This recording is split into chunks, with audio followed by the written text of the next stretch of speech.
Buenas tardes, mi nombre es Adolfo Arana y estamos aquí en la 5 con el noticiero favorito de todos los mexicanos. Y aquí estamos presentes para darles las noticias sobre el sexenio priista 2012-2018. Comenzamos.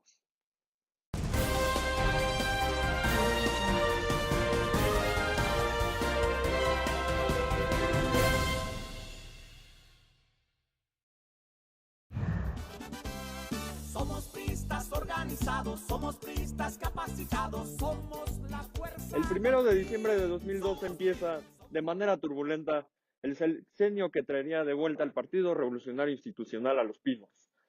Tras unas elecciones de 5 meses antes, que fueron calificadas de fraudulentas por varios sectores poblacionales y que le dieron el triunfo al candidato del PRI, Enrique Peña Nieto, las muestras de descontento no se hicieron esperar.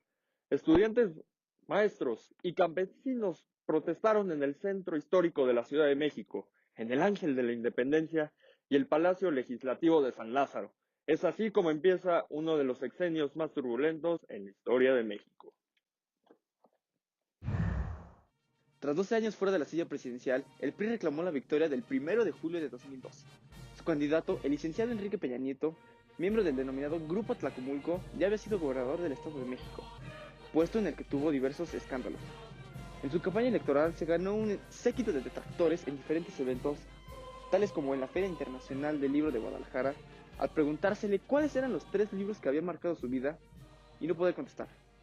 O en la Universidad Iberoamericana, donde llamó a acarreados alumnos que se manifestaron en su contra, empezando el movimiento Yo Soy 132. En los comicios de este año es declarado ganador con el 38.2% del voto contra el 31.57% López Obradorista.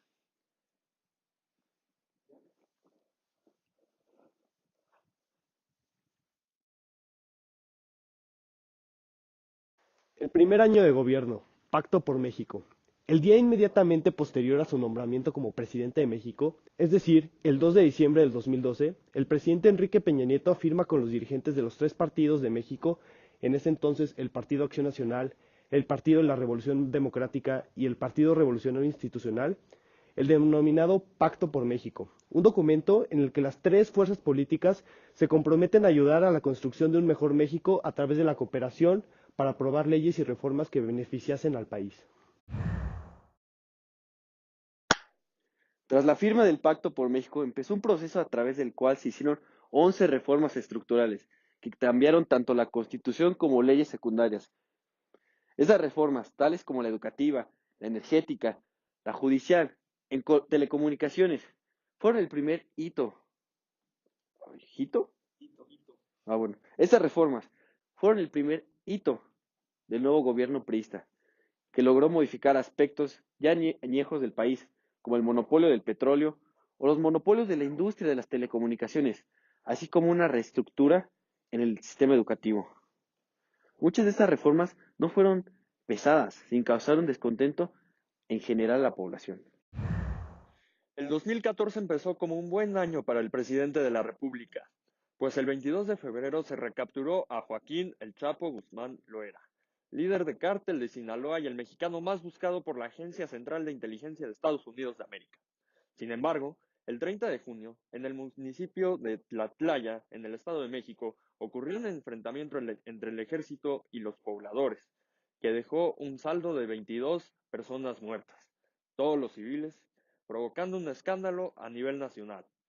Meses después, el 26 de septiembre, sucede el evento principal que marcará su sexenio.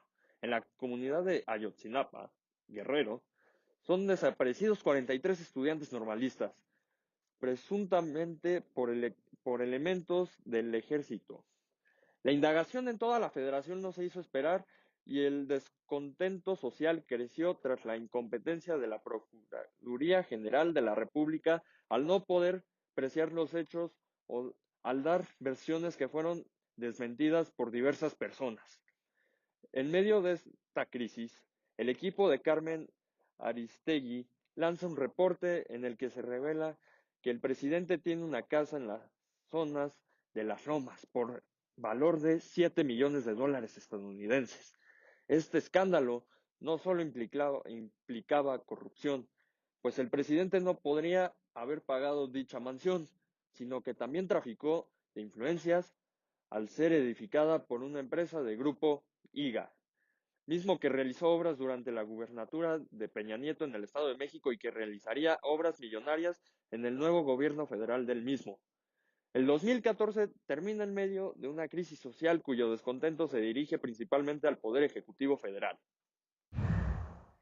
El 7 de junio del 2015 se dan las elecciones intermedias a nivel federal, renovando algunas gubernamenturas, diputaciones, senadurías y en totalidad de las jefaturas delegacionales de la Ciudad de México.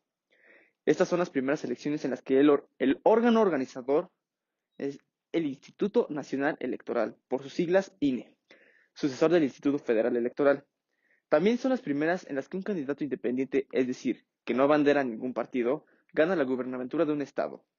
Estas novedades se dan en el marco de la reforma electoral, fruto del Pacto por México. Este mismo mes, el día 16, empieza la precampaña del ahora presidente Donald Trump, que causó indignación en el país tras lanzar comentarios racistas y xenófobos hacia los inmigrantes mexicanos en los Estados Unidos.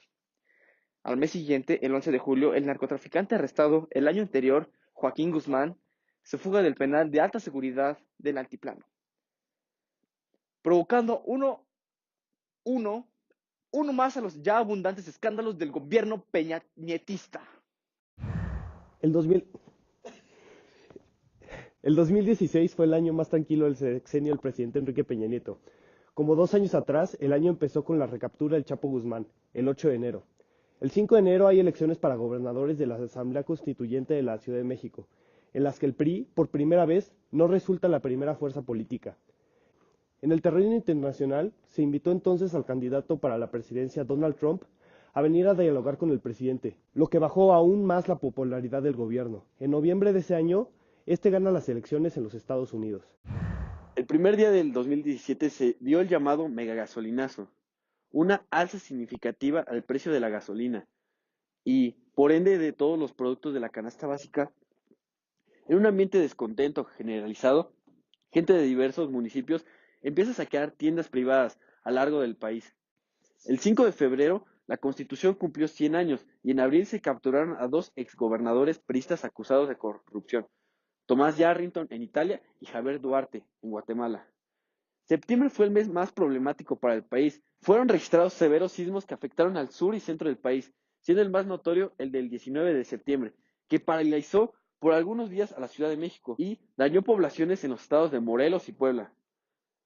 Para el final del año se debatió la Ley de Seguridad Interior en diciembre, que fue aprobada por el Congreso a pesar de recomendaciones externas de la modificación por parte de organizaciones no gubernamentales para los derechos humanos o incluso organizaciones subsidiarias de la ONU. En materia de economía, el sexenio de Peña Nieto ha tenido altibajos. Mientras que la inflación se mantuvo baja hasta 2016, los precios del dólar y la gasolina fueron aumentados constantemente. Ambos han llegado a precios históricos. El Producto Interno Bruto, PIB, ha crecido lentamente con un promedio de 2.3% por año aproximadamente. Sin embargo, la deuda pública que se ha engrosado casi un tercio desde el inicio del sexenio. En el gobierno priista continuó la inseguridad generalizada heredada de la administración calderonista. Los secuestros, homicidios dolosos y la violencia se mantuvo constante, al tiempo que más y más denuncias desaparecieron. Forzadamente se empezaron a manifestar. A enero del 2018, el gobierno de Peña Nieto tuvo un saldo aproximadamente de 90,000 asesinatos, 20,000 desapariciones y 2,000 secuestros. Mientras que ha habido cambios dirigidos a encaminar a México a ser un país más fuerte con estabilidad económica y política, como las reformas estructurales que han permitido el crecimiento lento pero constante del PIB y una inflación baja en la mayoría del sexenio, el gobierno mexicano sigue siendo incapaz de solucionar la violencia en este sexenio, ya que rebasa la de Felipe Calderón en este rubro. México tiene muchos retos para enfrentar, y en este sexenio se ha descuidado el de la estabilidad política y social.